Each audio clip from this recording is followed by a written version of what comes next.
जय माता दी भक्तजनों। आज शारदीय नवरात्रि का तीसरा दिन है। आज के दिन माँ चंद्रघंटा की उपासना का दिन है। माँ दुर्गा की तीसरी शक्ति है चंद्रघंटा। देवी का यह स्वरूप परम शांतिदायक और कल्याणकारी है। इसीलिए कहा जाता है कि हमें निरंतर उनके पवित्र विग्रह को ध्यान में रखकर साधना करनी चाहिए। उनका ध्यान हमारे इहलोक और परलोक दोनों के लिए कल्याणकारी और सद्गति देने वाला है। इस देवी के मस्तक पर घंटे के आकार का आधा चंद्र है। इसीलिए इस देवी को चंद्र घंटा कहा गया है। इनके शरीर का रंग सोने के समान बहुत चमकीला है। इस देवी के 10 हाथ हैं। वे खड्ग और अन्य अस्त्र शस्त्र से विभूषित है। सिंह पर सवार इस देवी की मुद्रा युद्ध के लिए उद्धत रहने की है। इसके घंटे सी भयानक ध्वनि से अत्याचारी दानव दैत्य और राक्षस कांपते रहते हैं। नवरात्रि में तीसरे दिन इसी देवी की पूजा का महत्व है। इस देवी की कृपा से साधक को अलौकिक वस्तुओं के दर्शन होते हैं, दिव्य सुगंधियों का अनुभव होता है और कई तरह की ध्वनियां सुनाई देने लगती हैं। इन क्षणों में साधक को बहुत सावधान रहना चाहिए। इस देवी की आराधना से साधक में वीरता और निर्भयता के साथ ही सौम्यता और विनम्रता का विकास होता है।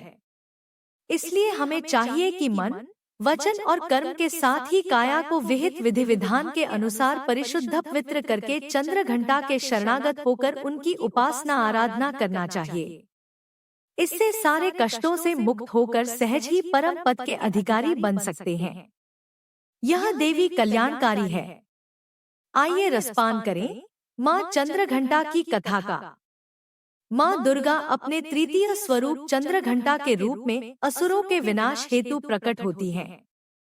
वे भयंकर दैत्य सेनाओं का संहार कर देवताओं को उनका हक दिलाती हैं और भक्तों को मनोवांछित फल प्रदान करती हैं। संपूर्ण जगत की पीड़ा का नाश करने वाली, शास्त्रों का ज्ञान प्रदान करने वाली और भवसागर से मुक्त कराने वाली वही शक्ति है। माँ चंद्रघंटा का मुख मंद मुस्कान से सुशोभित है, जो पूर्ण चंद्रमा के समान उज्ज्वल और सुवर्ण के समान मनोहर है। परंतु जब महिषासुर ने माता के उस अलौकिक स्वरूप पर प्रहार किया, तो देवी का मुख क्रोध से उद्यकालीन चंद्रमा की भांति लाल हो उठा और तनी हुई भौहों के कारण अत्यंत विकराल प्रतीत होने लगा। उसी भयंकर रूप को देखकर महिषासुर के प्राण तुरंत निकल गए। यह और भी आश्चर्य की बात है, क्योंकि क्रोध से भरे यमराज को देखकर कोई जीवित नहीं रह सकता। देवी के प्रसन्न होने पर संपूर्ण जगत का कल्याण होता है, किंतु जब वे कोप करती हैं, तो असंख्य कुलों का विनाश कर डालती हैं। महिषासुर की विशाल सेना भी माँ चंद्रघंटा के प्रकोप से क्षण भर में ही नष्ट हो गई।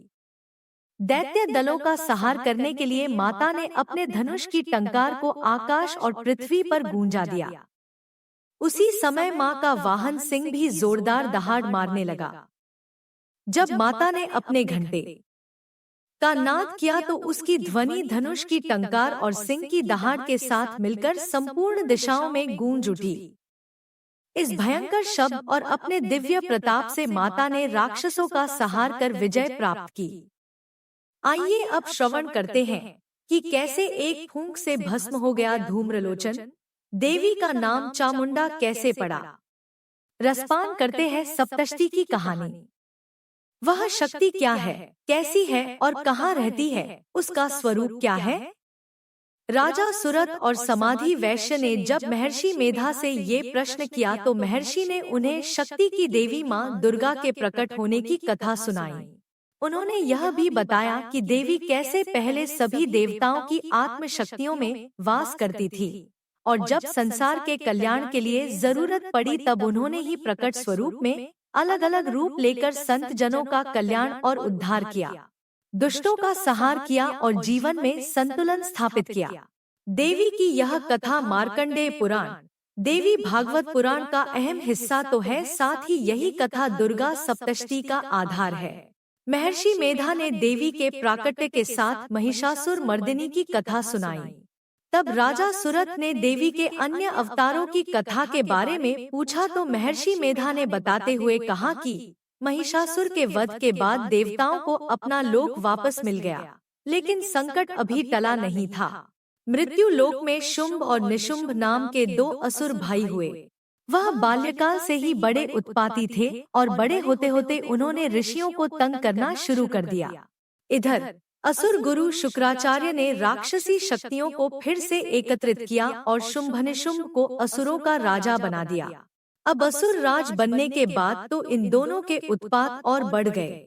इसी बीच दोनों ने ब्रह्मा जी की तपस्या की और किसी देवदानव, गंधर्व, यक्ष आदि से अभय का वरदान पाकर निरंकुश हो गए। धरती को जीत लेने के बाद शुंभनिशुंभ का अगला अभियान स्वर्ग ही था। भयंकर देवासुर संग्राम हुआ, जिसमें देवताओं के हाथ एक बार पुनः हार लगी। स्वर्ग छिन गया और धरती से आकाश तक चीत्कार की आवाज उठने लगी। अपनी यह स्थिति देखकर देवता ब्रह्मदेव के पास गए।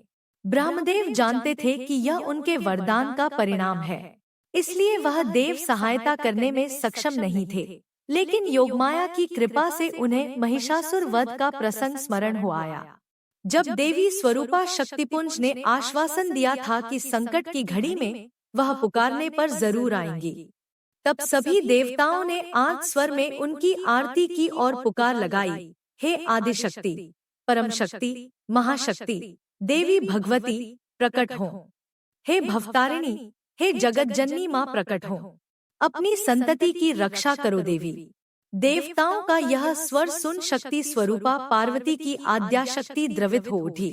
जगत जननी माँ संबोधन सुनकर उनका हृदय विह्वल हो गया। पार्वती ने उनकी यह पुकार सुनी तो उनके अंदर समाया हुआ देवताओं का एकत्रित तेजपुंज बाहर निकला और एक कन्या के रूप में प्रकट हुआ। देवी का यही स्वरूप कौशिकी कहलाया। देवी कौशिकी देवताओं के सामने प्रकट हुई। उन्होंने देवताओं का सारा हाल सुना और उनके ममता स्वरूप को देखकर ही देवताओं का भय जाता रहा। तब देवी ने पूरी दृढ़ता से कहा कि हे देवताओं, अब शोक न करो। विधि के वरदान के अनुसार शुंभनिशुंभ का वध किसी स्त्री शक्ति से ही हो सकता है, इसलिए मैं पुत्री स्वरूप में जन्म लूंगी और ऋषि कात्यायन का वात्सल्य प्राप्त कर कात्यायनी कहलाऊंगी। देवता यह आश्वासन सुनकर हर्षित हो उठे। देवी का छठा स्वरूप देवी कात्यायनी का ही है। इसी रूप में उन्होंने कई असुरों का संहार किया था। इसके बाद देवी देवताओं को दिए वचन के अनुसार ऋषि कात्यायन की पुत्री के रूप में प्रकट हुई और 16 वर्ष की होने पर एक दिन वह सुरम्य पहाड़ियों पर साधना के लिए पहुंच गई। यहाँ देवी गुफा में बैठकर मधुर बांसुरी बजाते हुए ईश वंदना करने लगी। उनकी बांसुरी की सुरम्य तान से सारी सृष्टि रस और राग से भर गई। इसकी आवाज असुर राज शुंभ तक भी पहुंची। उसने अपने 2 सेवकों को आदेश दिया कि वे जाकर पता करें कि इतनी सुंदर मुरली कौन बजा रहा है। तब शुंभनिशुंभ के 2 सेवक पहुंचे और देख कर आए। उन्होंने बहुत चकित स्वर में शुंभ से उस दृश्य और स्थिति का वर्णन किया और फिर माँ अम्बा की सुंदरता का वर्णन करके कहने लगे कि मुरली बजा रही वह स्त्री हर तरीके से असुर महारानी बनने के योग्य है। अपने सेवकों से ऐसा वर्णन सुनकर शुंभनिशुंभ ने अपने सेवकों चंडमुंड के जरिए देवी तक अपने विवाह का प्रस्ताव भिजवाया। तब देवी ने कहा कि मैं तो ऐसा संकल्प कर चुकी हूँ कि जो मुझे युद्ध में पराजित कर देगा उसे ही अपना वर चुन लूंगी। इसलिए अगर तुम्हारे महाराज मुझसे विवाह करना ही चाहते हैं तो पहले मुझे युद्ध में हराएं।